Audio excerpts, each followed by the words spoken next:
हूं अस्मा, फोकस अदालत से मुखातिब हूं। हमारे मुआशरे में बाज अफराद जनाजे पर खड़े होकर कर्ज देने का वादा करते हैं और बज नहीं देता। इस हवाले से तफसीली रिपोर्ट। आज हम जिस माशरती मसले पर गुफ्तगू करने जा रहे हैं, ये मामला कानूनी भी है और अखलाकी ज़िम्मेदारी भी है।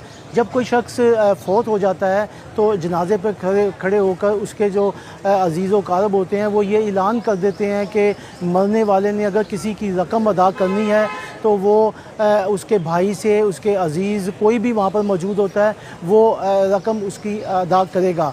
लेकिन बाद में कुछ लोग जो हैं वो रकम तो अदा कर देते हैं, लेकिन अक्सर लोग जो हैं वो उसकी जो जायदाद होती है उस पर काबिज़ होकर बैठ जाते हैं और वो रकम अदा नहीं करते। ये एक बहुत बड़ा जो है वो मसला सामने आ रहा है। कुछ लोग इस वक्त सेशन कोर्ट में अपने वकला के साथ राब्ते में हैं और उनसे ये कह रहे हैं कि जी हमने हमारे से मरहूम ने प्लाट के हवाले से सौदा किया था, पैसे ले लिए थे, लेकिन अब वो फ़ौत हो गया तो अब बाकी जो रकम है वो कौन देगा।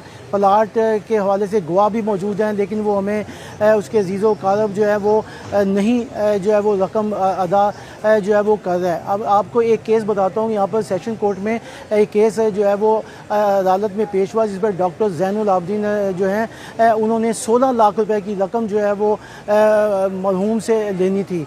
अब मरहूम के जो भाई थे उन्होंने ये ऐलान कर दिया कि हम जो है वो रकम जो है इसकी अदा करेंगे। जब वो रकम लेने के लिए गए तो उन्होंने कहा कि हमारे पास तो इस वक्त रकम नहीं है, मरहूम की जो मकान है जब बेचेंगे तो हम उसको दे देंगे। अब वो उस डॉक्टर ज़ैनुल आबदीन ने बाकायदा जाकर दावा भी कर दिया जो अभी इस वक्त ज़ेरे समात है। हालांकि शरई तौर पर भी ये है कि जो मरहूम है अगर उसने कोई कर्ज़ किसी का देना है तो उस कर्ज़ को देने के लिए जो उसकी रकम है या उसकी जो जायदाद है उसको फ़रोख्त करने के बाद ये रकम जो है कर्ज़ के तौर पर जो है वो अदा की जाए।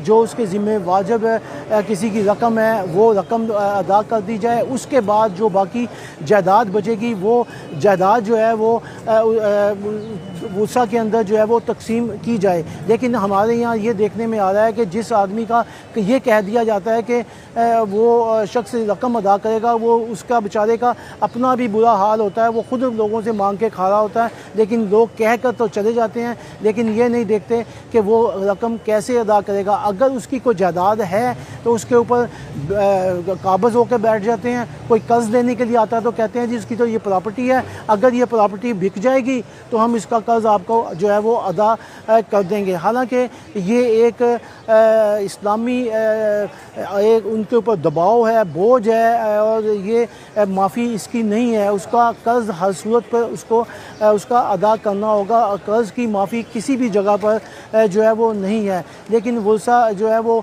कर्ज़ दे दें तो उनके लिए ये है कि उसकी अगली मंजिल जो है वो आसान हो जाएगी और उसकी जायदाद के ऊपर काबज़ होकर बैठ जाते हैं। अब कोई उनसे पैसे अपनी रकम कर्ज़ की वापस लेने के लिए आता है तो वो रकम जो